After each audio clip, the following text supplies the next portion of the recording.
Hello mga kahampang, ako pala si Distripe. Nandito tayo ngayon sa Bacon Pop 2023. Currently, may Mascara Festival tapos gumala lang ako sa Ayala tapos may hulog ng langit na bumigay sa akin ng isang ticket.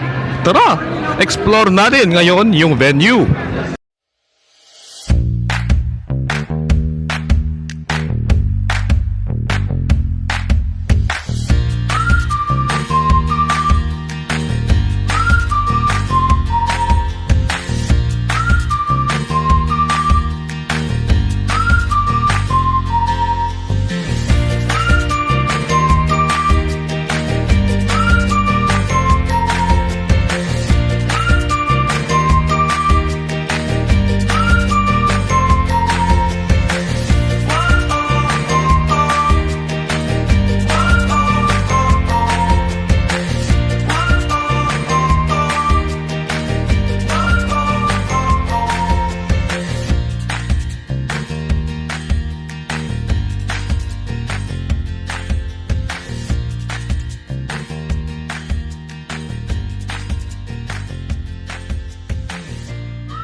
Ayan, dahil sa akong magaling na student, may star ako galing kay teacher.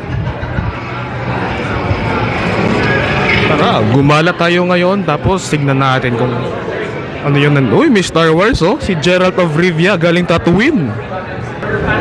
Lightsaber. Ayain natin mag sword fight pre. Joke lang, delikado tayo.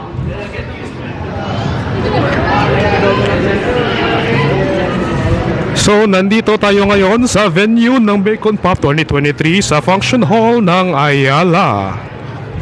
So, as you can see, ito yung stage, no? Tapos ang daming tao dito sa loob. Pero mostly yung ganap nasa ibaba, sa ground floor. Kasi nandun talaga yung may mga performance kanina. Tapos majority of the booths. So, let's roam around the convention area.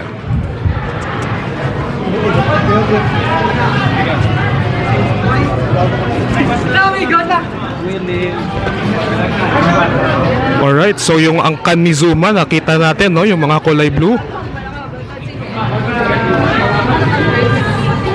And look who we got here. We got a John Wick cosplayer.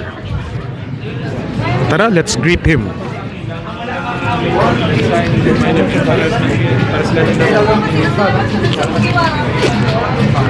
Greet muna natin si John Wick mga pre. May mga coins ako dito. John Wick, John Wick. Di joke lang, joke lang. Pang pamasahe ko pa ito pa uwi. Nice. As you can see, ito yung loadout currently ni John Wick. Since kakagaling niya Japan, may sword sa ni Gintoki, ni Inuyasha. Tapos may lapis. So, yung primary weapon niya yung lapis. Pero pag wala na siyang dalang sharpener, magre-resort na siya sa paha. Naka-safety oh. Naka-safety. Kasi gunban ngayon eh. Gunban ngayon. So far, how's the convention going on for you, Mr. John Wick? Ano? How's the convention for you so far? So far, napaka-chill at saka daming coasters and masaya. I mean, kita mo naman kahapon gaano kasaya dito. Like, the crowd goes, wow, wow, especially nung nandiyan na yung mga guests. Ayan, so kung nagtataka kayo sa ending ng John Wick 4, kung nasaan si John Wick, nandito lang siya sa Ayala ngayon. So, nice to meet you, John Wick. Thank you for the time. Excellent. Akala ko legit na eh. So, tara, gala pa tayo. May nakita akong Bobong Eddie player. Nice to meet you. Yuan pala, one of our players dito sa Tekken Bacolod. So, tell us about your experience. Grabe, sobrang saya dito. Napakalupit. Sana may next time pa. Natalo na siya nakin sa Tekken eh, kaya nag-cosplay na lang siya. Hindi, joke lang, mas magaling pa to sa akin. Nice to meet you, pre. Di sa galing. Tara, ikot pa tayo. So, naghahanap lang ako ng bacon, pero napunta ako dito sa Bacon Pop for some reason, no?